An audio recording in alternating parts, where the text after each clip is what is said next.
Ақтөбеліктер, облыс тұрғындары, мынау жаңағы Ор өзені ұзындығы 332 километр.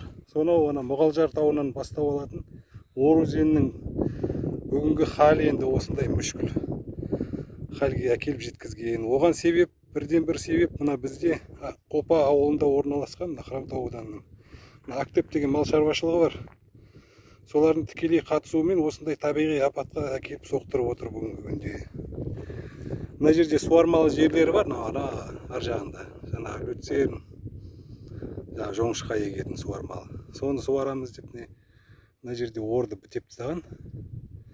Енді ары қарай біз осы Қопа ауылынан 30 километр жерде тұрмыз. Мына Құмсай совхозының территориясымен қиылысатын жерде. Осыған енді облыс жаңағы көлемінде экология жаңағы құзырлы мекемелер назар аударса осыған. Жанашыр жаңағы халық осы Ақтөбе облысының тұрғындары, Хромтау ауданының соның ішінде. Осы бүгінгі мына Қопа совхозында болып отырған мынандай табиғи апатқа қолдан істелген. Соған енді бір шара қолданылу керек, мынау деген. Бұдан ары қарай бізде ор уже бөлініп бөлшектеліп қалды. Балықтар қырылып жатыр.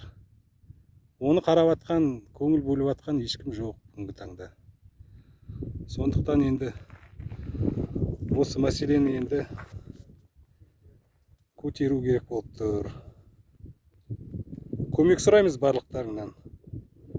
Жанашыр халықтардан, әкімнен бастап, облыс әкімі, Оңдасыновтан бастап, Хромтау ауданының әкімі, Қопа совхозының әкімі, Бөгетсай, Аққұдық, мына осы ор бойында жайлап отырған ауылдың барлықтарынан көмек сұраймыз.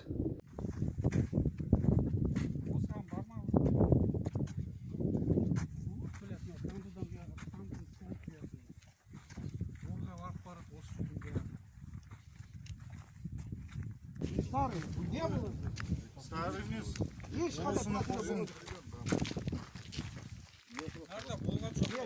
Не было здесь дам? Не было дам. Жоқ, болған жоқ. Онда дамы болған жоқ. Тамдыда су жоқ қой енді, тамдыда мақсат отыр, мақсаттар үндемейді. Су жоқ тамдыда. Мақсат үндемейді, Гүлбаршын бар емес пе? Гүлбаршын ауыз аштырады. Мұнан бері сорылап, ағылықта су ғой, мына таудың бәрінен алып келіп, осы арамен ағатын су. Мына металлон бұрыннан жатпайды ғой, аға құрсын. Мына металлон түнде келіп кесіп алып кетеді бұрыннан болса. Мына Актеп білесіз ба? Онда не әкеліп? Мынаны бұзыру керек, болды. Металл кесіп алып кетті. Металлдың бәрін кесіп, ауылға балдарға хабарлайды. Металлонға тақтырым керек. Трубаны қазып алыңдар да металлонға айтыңдар. Иә. Все, Актеп болмаса, охраняем болмаса, кесіп. кімге ешкім демесін. Болды, звондаңдар, сварщиктер кезін, сваркімен кесіп алып кеттің болды металлон. Жаңа түсірдің ғой да, то что айтып жатыр, солардікі емес. Документ жоқ.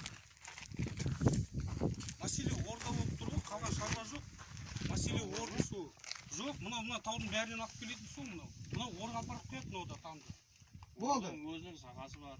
Қараған саймен бар. Не ғой, қараған саймен ұяды. Мынау міне жақында істелінген оны. Сол қарағанда оны. Бәке. Мынау енді сенің уақытында айтшы, өзің айтшы. Сенің уақытында мына адам болды ма? Болған жоқ. Вот. Совет үкіметі қайда, сен Мәти қайда? деген жігіт бар. Сол бастық болып осы жерде басқарған.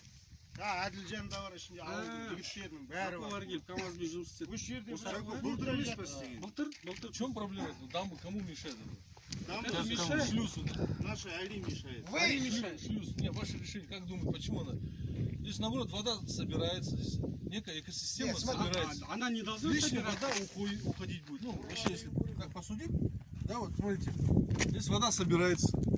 Да, вы говорите, собирается. Лишняя вода потихоньку уходит по руслу. Зачем природа будет собираться? Не, вообще говорю, я... Она здесь будет 2-3 дня только течь, а остальное останется здесь. Нехватка сува, нехватка кислорода и рыбы гибнут. Я про не про это я тебе говорю, я про это конкретно шлюз говорю. Шлюз мы это Специально грамотно сделано, чтобы она вода если какая-то накопилась, чтобы уходила. Вы говорите так, как будто рассуждаете так, как будто рассуждаете Ну, вы же первоклассник. не запрещаете мне? Не запрещайте. Вы рассуждаете. Ну давайте посмотрим, да? Посмотрим. Вот посмотрите вот это гриву, да? Вы должны реально знать, куда вы пришли. Тем более вы агроном. Смотрите. За шлюз Не, говорю. подожди, Сейчас подожди. я вам за шлюз говорю. Подожди, вот посмотри. Вот смотри. Это история, вот эта глина. Морал Ахтангезде все родники забиваются. Природа создана так, она веками уже. Не, слушай, веками она уже А вот в пробилась. Советском Союзе тоже строили дамбы. Правильно? Строили дамбы. Для чего Дайте строили? расскажу. Хорошо, расскажите. Дайте расскажу. Теперь историю тоже почитайте. Нил, да, Египет. Это все знают, Египет, все знают. Курируют. Вот историю читаешь, почему посевной шло вокруг пустыни. Вот такой вопрос. Здесь тоже экосистема собралась. Вот здесь птицы плавают. Водоплавающие. Не, подожди. растения Вот растут. это поставили. Да? Давайте рассудим, да? Если вы глобально хотите, давайте. Вот сколько у вас таких ветровых водонасосов? Ну, по количеству прям? Да. Более 10. Более 10. Наверное. Да. Более. Это около 20. Каждый сколько стоит? Ну, я не могу с этого сказать. Вот видите? Видите? Водяных насосов, ветровых. А вы где хотели, там поставили, без обследования. Но она не работает, там вода не качается. И столько таких пустых стоит. Может быть, А люди, да, сколько в городе, если давай глобально, если рассуждать, сколько людей ходят без квартир. Это государственные деньги. Государство субсидировало. это не будет вопрос. Ну, видишь? Я откуда знаю, что причем тут Субсидировало. государство затронуло. Заңсыз салынған. мынау бұлардікі емес дейді естіп отырсыз ғой ертең қылмыстық іс ойбай қопан балдар тонап жатыр дейміз бүгін келіп түнде кесеміз мынаны бүгін түнде келеміз кесеміз. Да, бүгін 11 қыркүйек 2020 жыл. Мынау нешінші плотина мынау? Мына тұрған? Мынау 3-ші плотина.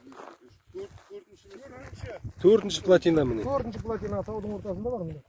Сосын мына жол бойында ар жағында да болу керек плотина. Ар жағында жана кетті ғой ар жағына. Жоқ, мына таудың ар жағына кетті. Сол жана аналар сол жаққа кеткен Жоқ, жоқ. ояқ. Ол басқа, ол басқа. Оу. О, бұл.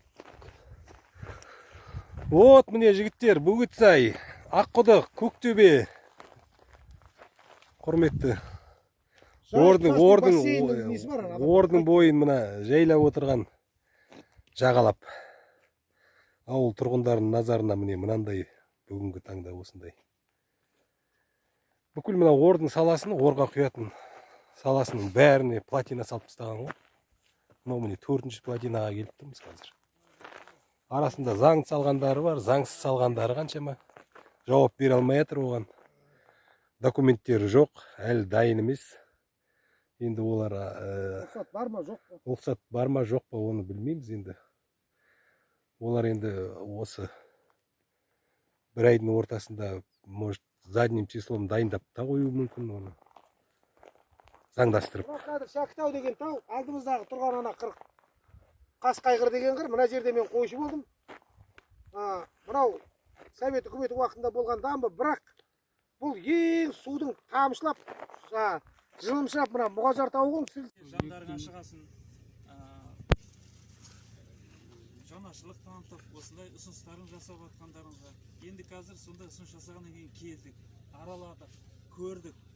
Енді біздің әрі қарай жұмыс жаңағы жерге қараған жерлеріміздің негізі ұсыныстарымыз бойынша қайсысы заңдастырылған, қайсысы заңдастырылмаған өзіміз қорытындылап, заңдылық құжаттарын дайындап, бір қорытындыға келеміз.